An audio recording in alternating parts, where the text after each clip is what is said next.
Magandang hapon po. Kalaboso sa Quezon City ang isang suspect sa pang-hold up.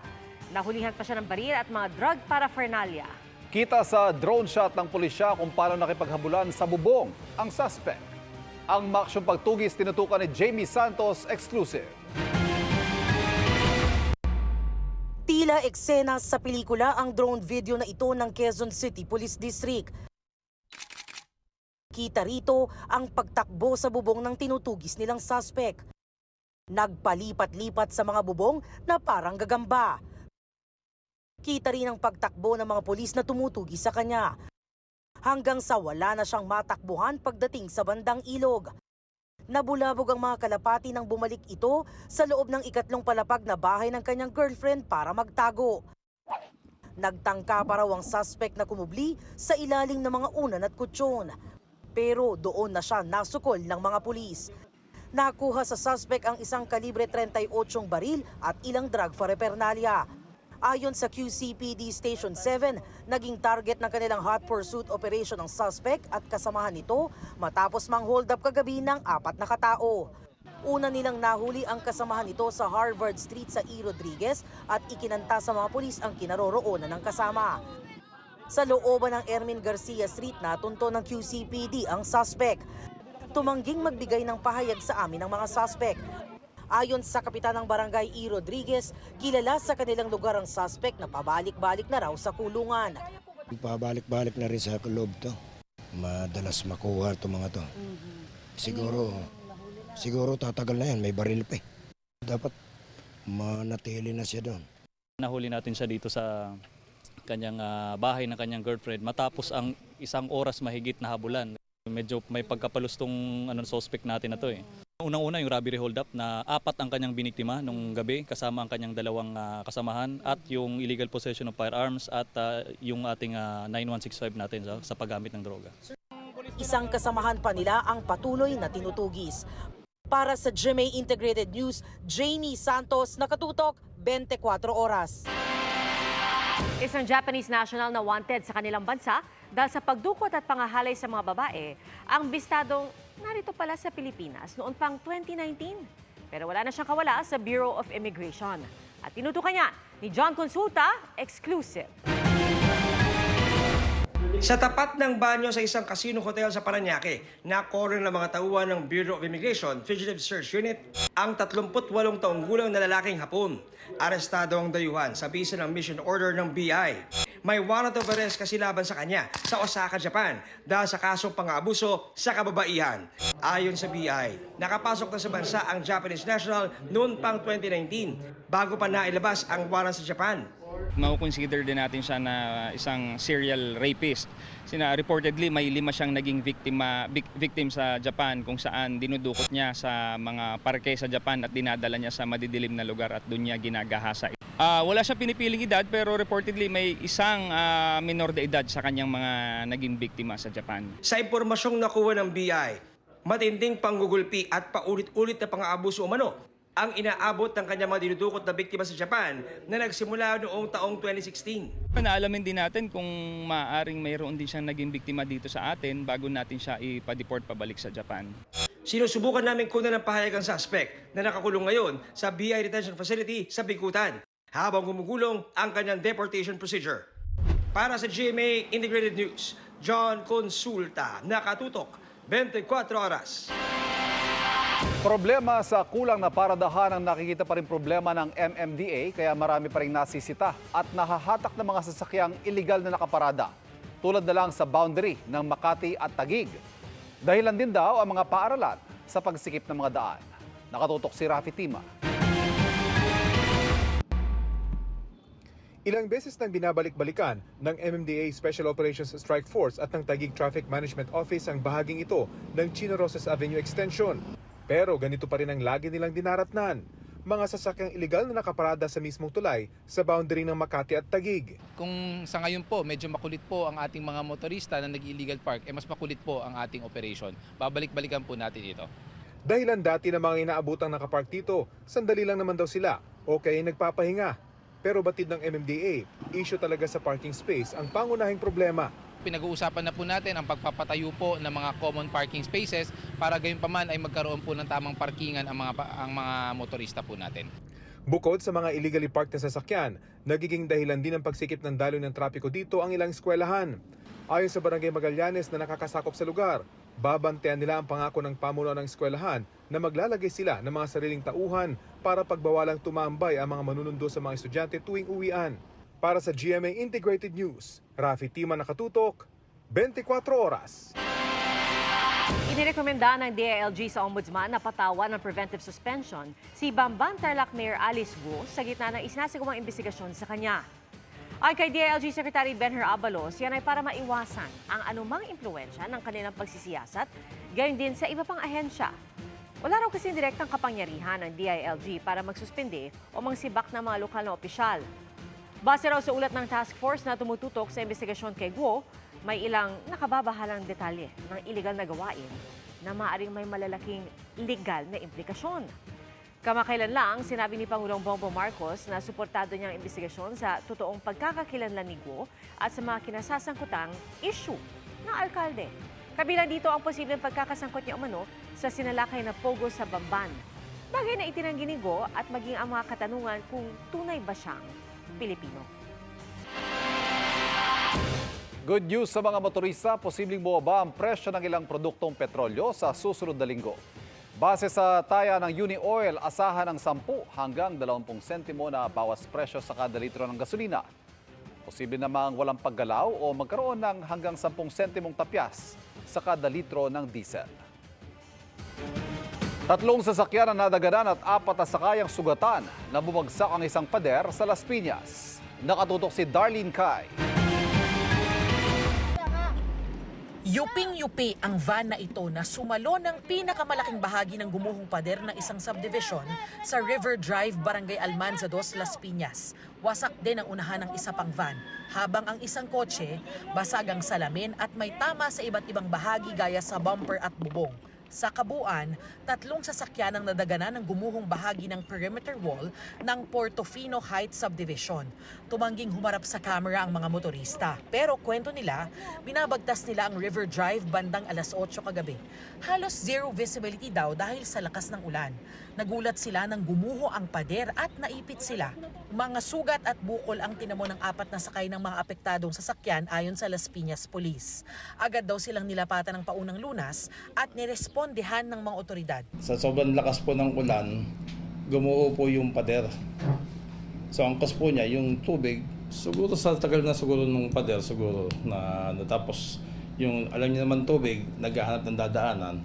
So walang madaanan siguro, kaya yun ang naging cause ng pagguho ng pader.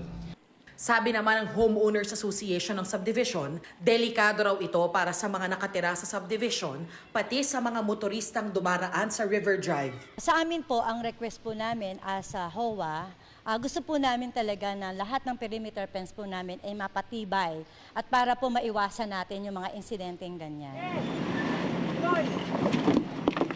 Tumangging magbigay ng pahayag ang kinatawan ng developer.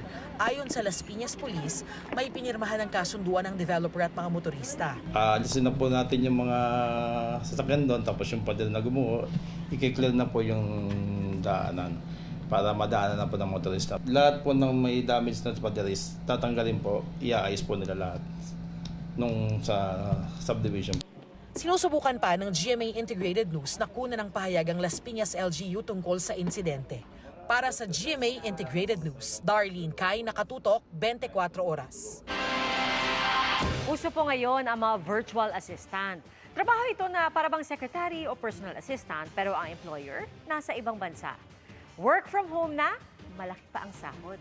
At ang hinahanap-hanap daw sa trabahong ito, mga Pinoy. E baka kita mo rin ang pag-unlad dito sa pagtutok ni EJ Gomez. Ang front desk sa private medical clinic na ito sa Bronx, New York sa Amerika, virtual. Sa kabila niyan, kampante sa pagpapacheck up doon ang Pinoy na taga New York na si Cesar Loverita. Dahil ang kausap niyang virtual front desk, Pinoy na taga Davao. Yung virtual kasi hindi ka napipila, minsan maraming tao. So very convenient at saka natutulungan yung mga kababayan natin sa Pilipinas na mabigyan trabaho. Ayon sa opisyal ng isang US-based virtual assistant company, malaki ang natitipid ng mga clinic at foreign employer na nag-hire ng Pinoy virtual assistants o VA. Advantage din daw ang magandang accent ng mga Pinoy. Dapat marunong ka makipag-usap sa client, at least yung marunong ka magsalita or nakakaintindi ka ng English. Ilan sa mga trabaho ng virtual assistants ang web research, typing o data encoding, computer setup, troubleshooting at content creation. Pagdating sa sweldo, Ang starting rate niyan is $3 lowest up to $5, $7, or $8. So katumbas niyan mga around 40 to 70,000 a month pesos. ang kaibahan ng sweldo sa dating trabaho, ramdam ni Mary Rose na 15 taon ng VA. Yung salary ko ngayon versus nung nag-work ako sa call center, it's multiplied by 10, sometimes 15 times more. Yung per month, I'm earning between 200 to 300,000 pesos. Dahil virtual ang trabaho, pwedeng mag-work from home, sa paborito mong coffee shop o kahit sa beach. Kailangan lang mamuhunan sa gadgets at internet connection. Paano naman ang mga benepisyo at buwis? Sariling palo ng VA ang paglalakad ng mga yan, tulad ni Rica na 3 taon ng VA. Ang problema lang po sa pagiging virtual assistant is sarili po ang bayad sa mga government like SSS, Pag-ibig. Pero para kina Rica at Mary Rose, mas matimbang ang bentahe ng pagiging VA na hawak mo ang oras mo. Naalagaan ko pa po yung mga bata habang nagtatrabaho sa bahay. Makakapag-graduate na ako ng college. You just have to treat it as a business hindi na lang siyang work. Para sa GMA Integrated News, EJ Gomez, nakatutok, 24 oras.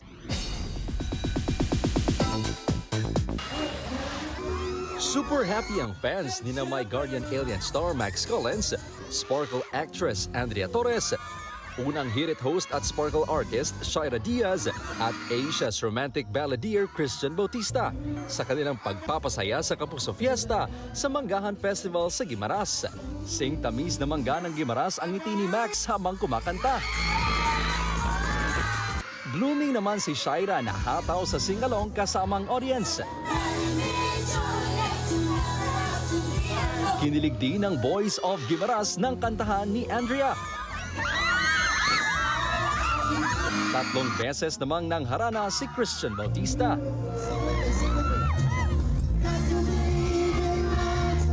Grabe, sobrang iba yung energy ng mga taga-Guimaras. Sintamis ng pagmamahal nyo ang mangga nyo. Nag-enjoy kami, Biten. Nag-enjoy kami sobra. Na-enjoy din namin yung dagat, bukod sa mangga. Happy Manggahan Festival, mga kapuso! Bigate naman ang mga bagong salta sa Salta-Salta Festival ng Zamboanga City. Kaya naman, jam-packed ang open ground sa barangay Talon-Talon. Hinarana sila ni Joaquin Manansala. Pati ng love team ni na Sofia Pablo at Allen Ansay.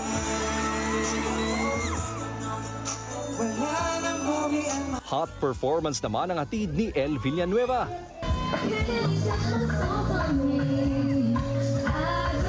Hiyawan to the max naman ang fans nang nag-perform na si Ken Chan.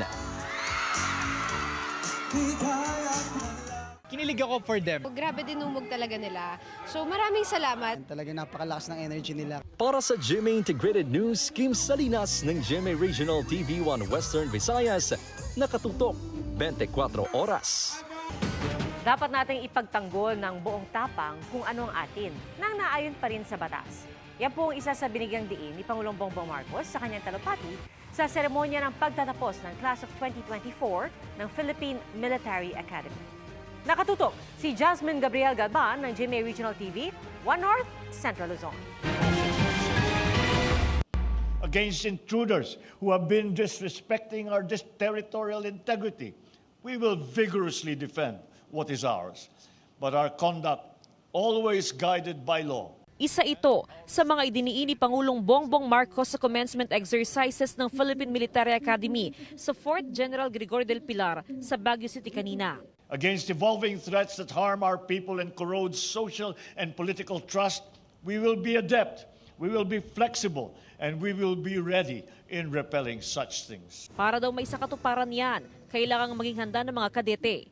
iniutos niya sa Department of National Defense at Armed Forces of the Philippines na suriin ang PMA curriculum para masigurong handa ang mga kadete para labanan ng anumang banta. Kinundina din ng Pangulo ang mga anyay tangkalang destabilisasyon. This is a time of birth pains, sadly of opportunism, blatant attempts of destabilization, and last-ditch to cling to the rapidly disappearing past. 278 na kadete ng PMA bagong senior class of 2024 ang nagtapos. Maraming kadeteng babae ang kasama sa class 2024 na umabot sa 54.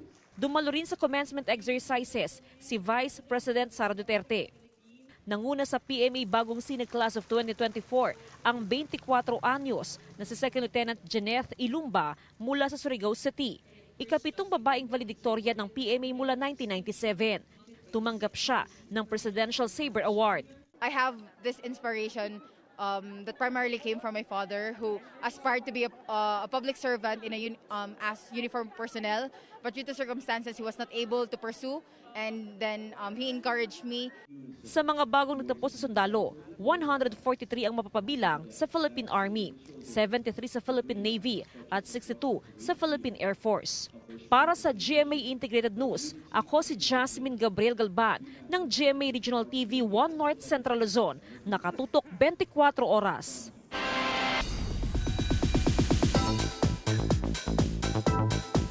Ginawang extra fun ang pag-aaral sa bago at exciting changes ng informative show na I Believe. May marriage advice naman ang host na si Chris Chu sa co-host na si Shaira Diaz. Alam niyo yan sa aking chika. Hello, I Believers! Hello! Hello, Ate Shai! Nang i-announce ni Shaira Diaz na engaged na siya, isa raw ang kanyang co-host sa I Believe na si Chris Chu ang mga labis na natuwa. Maraming beses na raw kasi in the past na binibiro ni Chris si Shaira to start a family na. Isa siya sa mga namemresyon, magpakasal ka na, ang sarap ng buhay, may buhay asawa, ang sarap ng may mga kids na mag-anak ka na. Happily married for years na si Chris at game daw siyang magbigay ng mga marriage advice sa kaibigan in preparation sa mga inaasahang pagbabago sa darating na mga panahon. Diba? You have to align, you have to kind of agree on things even if may sarili kayong preference sometimes. But as a couple, you have to make sacrifices or sometimes accept their differences, diba? So I'm happy for them. And speaking of changes, marami ang pagbabago sa kanilang programang I Believe Itatali natin na mahigit isang dekada nito sa pagtuturo ng maraming kaalaman. Ngayon, ginawa nila itong mas exciting for the young ones. We're bringing in material from all the answers. So our show is going to be called I Believe, featuring all the answers now. So we'll be featuring everything and anything under the sun. So now we're going to be answering yung curiosity ng mga tao. Habang dumadaan sa tulay ang container truck na yan sa Mandaue City sa Cebu, bigla na lang itong tumagilid. Buti na lang at nasalo ito ng railings ang tulay at hindi tuluyang nahulog sa sapa. Ligtas ang driver, maging ang kanyang pahinante. Ayon sa Mandaue DRMMO, mabagal ang takbo ng truck pero mabigat ang karga nito kaya tumagilid. Kinailangan ng ilang tow truck para maitayo at mahatak ang truck. Nag-uulan na kaya sa ilang kalsada sa Metro Manila, tumatabad na naman ang baha. Paano kaya ang ginagawang clean-up para iwas baha sa ilang LGU sa Kamaynilaan? Alamin sa pagtutok ni EJ Gomez.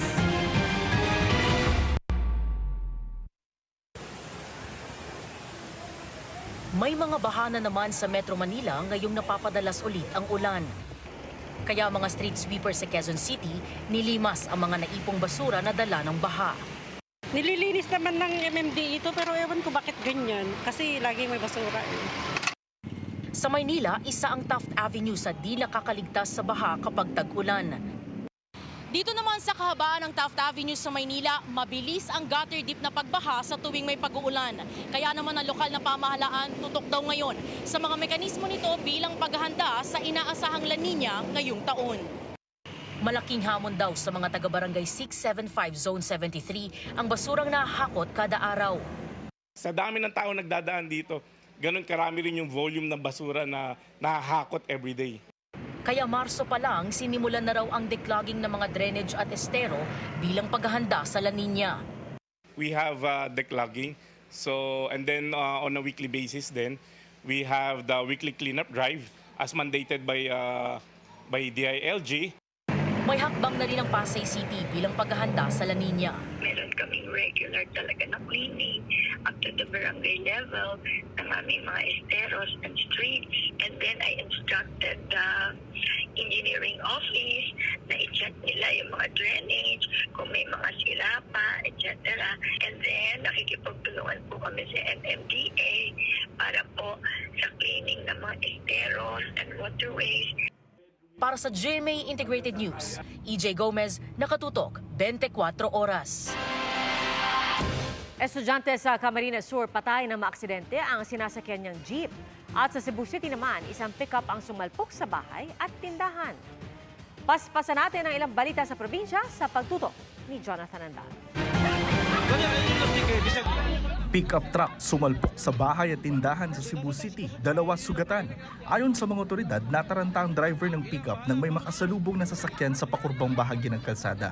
Iniwasan niya ito pero sumalpok pa rin sa bahay at tindahan. Hindi na sinampahan ng kaso ang driver matapos magkaareglo. College student patay matapos tumagilid ang sinasakyang jeep sa Balatan, Camarines Sur. 6 pang pasahero sugatan. Ayon sa mga pulis, tumalon ang biktima nang mapansing nawalan ng kontrol at preno ang kanilang sinasakyan. Matapos bumagsak, naipit siya ng tumagilid na jeep. Hinihintay pa kung magsasampa ng kaso laban sa jeepney driver ang pamilya ng mga biktima. Sa Tigaon, Camarines Sur, isang lalaking tatawid ang nasawi ng mabangga ng truck. Sinubukan umano ng truck na umiwas pero naabutan pa rin ng lalaking tumilapon ng ilang metro. Sinampahan na ng kaso ng pamilya ng biktima ang truck driver. Tricycle at motorsiklo nagbanggaan sa San Carlos, Pangasinan. Dead on arrival ang senior citizen na tricycle driver habang sugatan ng kanyang misis. Pauwi sana sila matapos bumili ng pandesal nang mangyari ang insidente. Kritikal naman ang nahabanggaan nilang rider. Nakatakdang mag-usap ang pamilya ng mga sangkot sa himpilan ng pulisya. 2 magsasaka dead on the spot matapos matabunan ng lupa sa Katarman, Northern Samar. Naguhukay sila noon ng lupa para gawing balon sa kanilang barangay. Isa sa ilalim sa post-mortem examination ng katawan ng mga biktima. Para sa GMA Integrated News, Jonathan Andal, nakatutok 24 oras. Mga kapuso, shear line ang patuloy na nakaapekto sa extreme northern Luzon ayon sa Pag-asa. Nagdadala yan ng mga pagulan at thunderstorm sa Batanes at Babuyan Islands. Easterlies naman ang nagpapaulan sa Metro Manila at iba pang bahagi ng bansa. Batay naman sa rainfall forecast ng Metro Weather, asahan ng light to intense rains sa malaking bahagi ng Luzon. Kalat-kalat na ulan naman sa Visayas at Mindanao. Mag-alerto sa baha at pagguho ng lupa. Posible ring ulanin ang buong Metro Manila sa hapon, lalo na sa Las Piñas, Parañaque at Muntinlupa. Sa inaasahang pagpaparamdam ng La Nina sa susunod na buwan, paano kaya naghahanda ang ilan sa probinsya? Lalo't patuloy pang nakakabawi sa perwisyong init dulot ng El Nino. Nakatutok si Chris Zuniga ng GMA Regional TV, 1 North Central Luzon. Tuwing umuulan at bumabaha, balsa ang nagiging sandigan ng mga taga-barangay Maluwed sa Dagupan City para makatawid sa tubig. At ngayon nagpaparamdam na ang tag-ulan at La Nina. Gumawa na ulit ng balsa ang mga residente. Sa Batangas City, naglinis na ng mga estero at kanal ang ilang residente. Si Aling Berhinya, pinataasan na ang pader sa labas sa kanilang bahay para hindi sila bahain. Perwisyo naman mga cabinet namin yung mga nasira. Ay hindi na. Kung wagasan na itirabsik na lang mga nadalang sasakyan. Sa Bula, Camarines Sur, nagpagawa na ng bangka ang ilang residente para gamitin sa pagtawid sa ilog. Binabaha raw kasi sila kapag umaapaw ang Bicol River tuwing tag-ulan. Ay, Diyos ko po, lampas dyan sa, naka-overflow nga po digdi sa river. Pati po sa mga harong igwa. Just in case po na may baha, ginagamit din po ini sa mga gamit.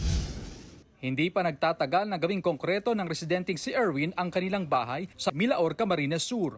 Nagpalagay na rin sila ng papag sa taas ng kanilang bahay para may mapuntahan kapag pinasok ng tubig baha ang kanilang bahay. Naglagay na rin sila sa sako ng ilang damit ng pamilya para may mabitbit agad sakaling kailangang lumikas. Sa gitna naman ng tuyong palayan sa San Fernando, Camarines Sur, may naka-standby na bangka para magamit daw ng mga magsasaka kapag bumaha. Naghahanda na rin sila ng mga panlaban sa peste. Sa Mandaue City, tinututukan ng LGU ang paglilinis ng drainage, sapa at ilog. Binuksan ng mga tauhan ng City Engineering Office ang mga manhole at inalis ang mga basura at putik na bumabara sa drainage. Sa Pavia, Iloilo, itinayo ang Iloilo Flood Control Project para hindi nabahain ang lugar. Pero ikinababahala ng ilang residente ang pagdami ng damo sa floodway. Mas mayogitan nga pahawanan liwat nila para daw mas diretso bala ang pag-flow ng tubig bala hindi siya mag-supon. Sa Zamboanga City, nagsasagawa na ang LGU ng hazard mapping, evacuation plan at dredging sa mga ilog. Pinaplano na rin ng national government ang pagpapatayo ng impounding facility o high dam. So high dams po, yun yung multipurpose. Yun po yung imbakan ng tubig. Pwede pong may hydropower component, may aquaculture component. Meron din pong tourism component yun among other things. Para sa GMA Integrated News, Chris Zuniga, nakatutok 24 oras. May isang baboy na biglang naispatan sa Cebu-Cordova Link Expressway. Ayon sa uploader ng video, nadaanan nila ito habang nasa tulay patungong Cordova. Agad daw nilang iniulat ito sa guard ng expressway. Ang pamunuan ng expressway ang nag-abiso sa delivery truck kung saan sakay ang baboy. Dahil hindi pa naman daw nakakalayo ang truck, agad din namang nabalikan at naisakay ulit ang baboy. Kinundina ng mga mambabatas ang utos ng China na huhulihin at idedetine ng kanilang Coast Guard ang mga banyagang papasok sa kanilang katubigan. Ang kay House Speaker Martin Romualdez, dapat respetuhin ng China ang international ruling sa halip na bumuo ng sariling batas at mambuli ng ibang bansa. Nanindigan din siyang ipagtatanggol ang soberanya ng bansa at titiyakin ang kaligtasan at karapatan ng mga Pilipino. Git ni House Deputy Minority Leader and ACT Teachers Party List Representative Franz Castro, iligal ito at walang karapatan ng China na maglabas ng ganitong regulasyon. Mas pinalalala lang daw nito ang tensyon sa West Philippine Sea. At si Senator Risa Ontiveros sinabing kailangan na magkaroon ng Pilipinas na malalaking barko na kayang tapatan ang mga pambubuli ng China. Imbes na magkapera, lalong kinapos ang isang babae matapos kumagat sa modus umanong alok na pautang sa social media. Ang isang babae naman nakatanggap ng parcel na hindi niya inorder. Hinala niya na gamit ang nawalang national ID. Ang mga online panloloko sa pagtutok ni Jessica Calinog, GMA Regional TV, Balitang Bicolandia.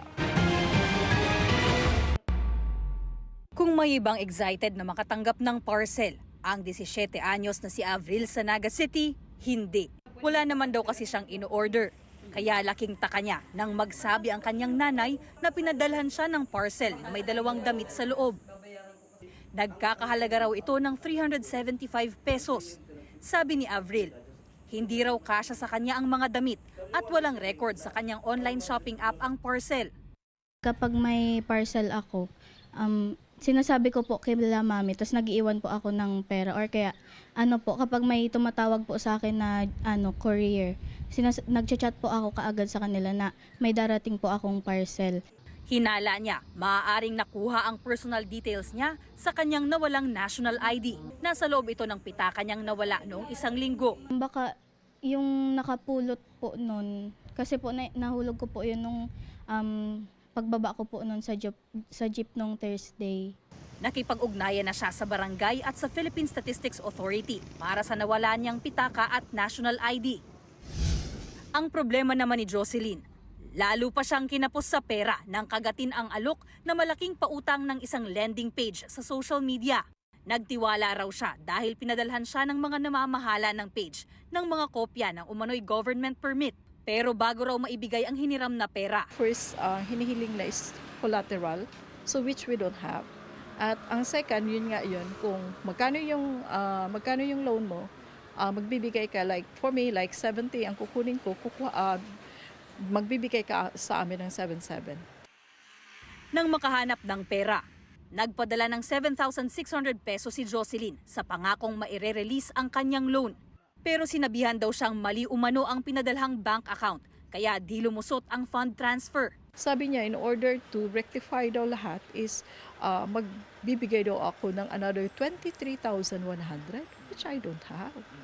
Ang gusto ko lang, is yung mga IDs ko at ang pangalan ko.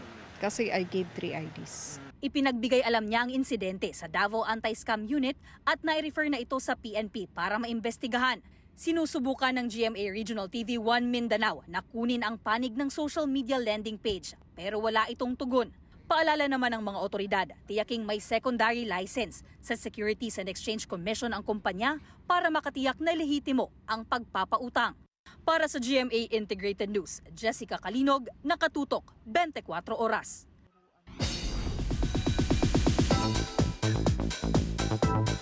Sinagot ni Heart Evangelista ang isang TikTok comment tungkol sa hindi niya pagkakaroon ng anak. Sa kanyang TikTok video, dismayado si Heart sa reply ng netizen na nagsabing maganda lang daw siya dahil wala siyang anak.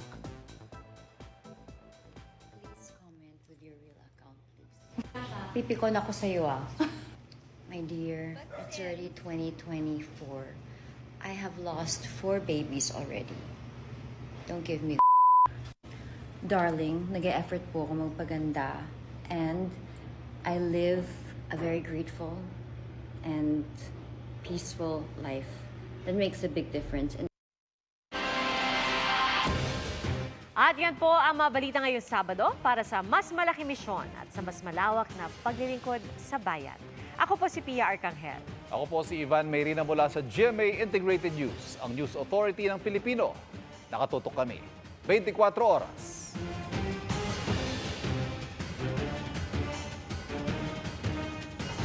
Magandang balita mga kapuso, kahit ano pa man ang oras, mapapanood ang 24 Oras Weekend at iba pang newscast sa youtube.com/GMA News. I-click lamang ang subscribe button. Sa mga kapuso abroad, maaari po kaming masubaybayan sa GMA Pinoy TV at www.gmanews.tv.